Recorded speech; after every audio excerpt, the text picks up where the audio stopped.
yoya n'umuririmbyi twavuga kwanza twarakuranye apa yo gukora umuziki turakurana ukunyene mu musite ni muziki ntayumvira ko nzona ukora hama umva yaguma aririmba nka twicara mu marigara bavuza gitaha baririmba ntanje binzamwe nyine by'umuziki ndabijamwo ntangura kugira ubuguruguru bw'imashini nkubita ibintu bitaza nibize umunsi umwe turakora ikintu twumva mwe cyavuyemo ikintu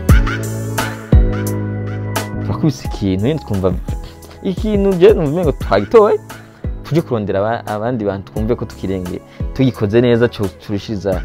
twagiye kwa Bocho ntazi na studio ngene isa sinayinzi na studio ngene imera n'ingene bigenda turagenda nayo ya muri studio kumbe studio ni gutya kumbe haba ari ikiyo hagati kigabura umuntu aririmba umva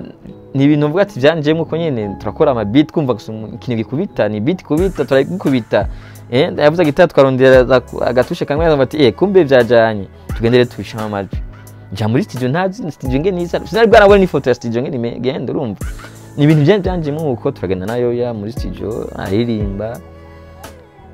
ukati kumbe uko reka nari ndakamikuru nyene tutangure kugira nyene iby'iwacu tugerageze ya turava muri studio n'indirimbo twanaririmba cyo yamenyekanye tutubyigindere rero turagira ibyacu kumbe baririmba bafata akamikuru turaririmba ndafata amajwi ngerageza kwigana biga nabonye urumva usanga turakoze indirimbo muramumbwirira indirimbo isohose yabaye hitso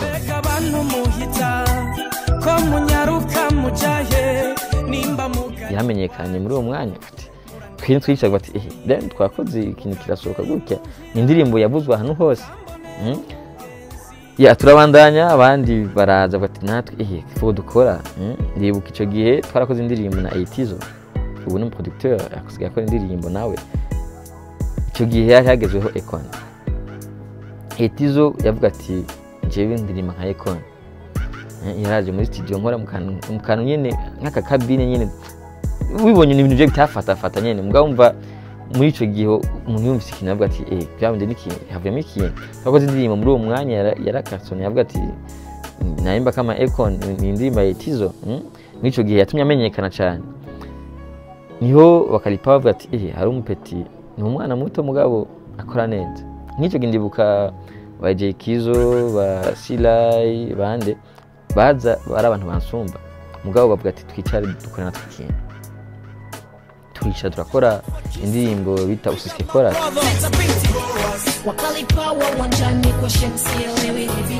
indirimbo yatumye na BBC iza icyo gihe twumvise BBC twabona umengo ni radio nini isi yo kwisi yose yarandondeye iraza indirimbo ya usisike kora byagenze gute cyane bwati ibintu bigenze gute twakoze indirimbo n'ubu umuntu wese ayumvise agati usisike kora harabibuka icyo kintu nyine cabaye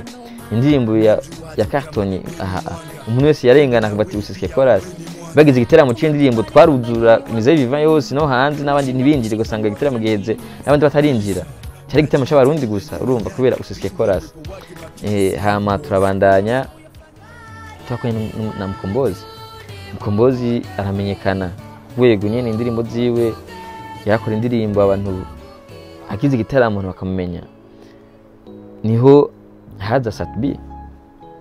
Satbi nibuse ngiye twatangiye gukorana twakoze indirimbo ya mbere ico gihe nari mvuye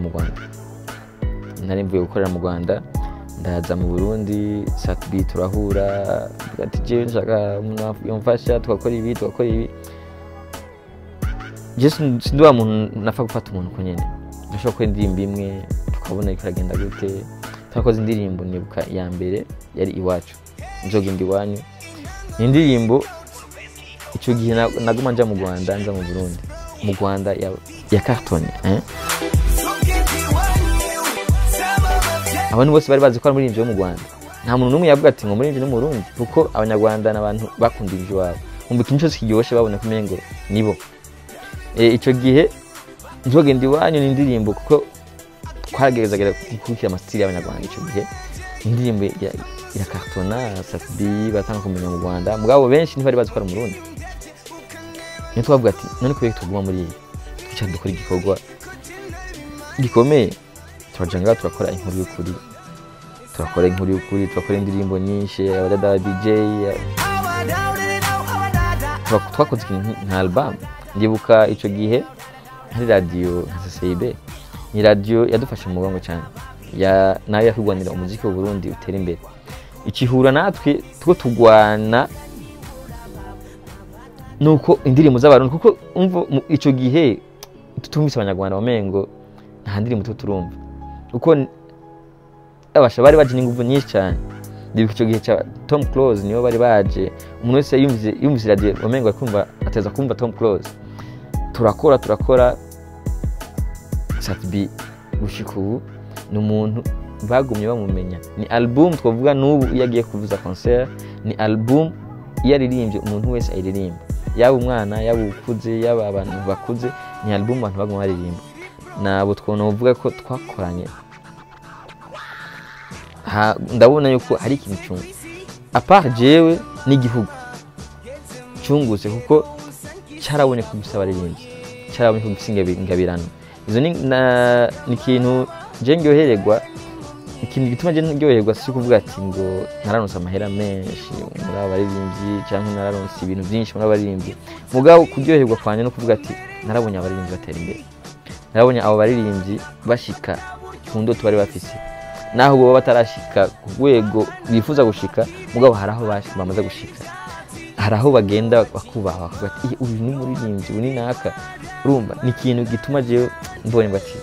narakoze, kandi kimwe nguvuga ati acashaka gukora.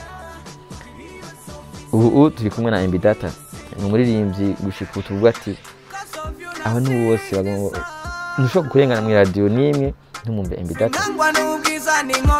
naho ubona tuma dushamo inguvu tuvuga ati urwego dushaka gushika kusingaha mu Burundi gusa, dushaka gushika ahandi hantu.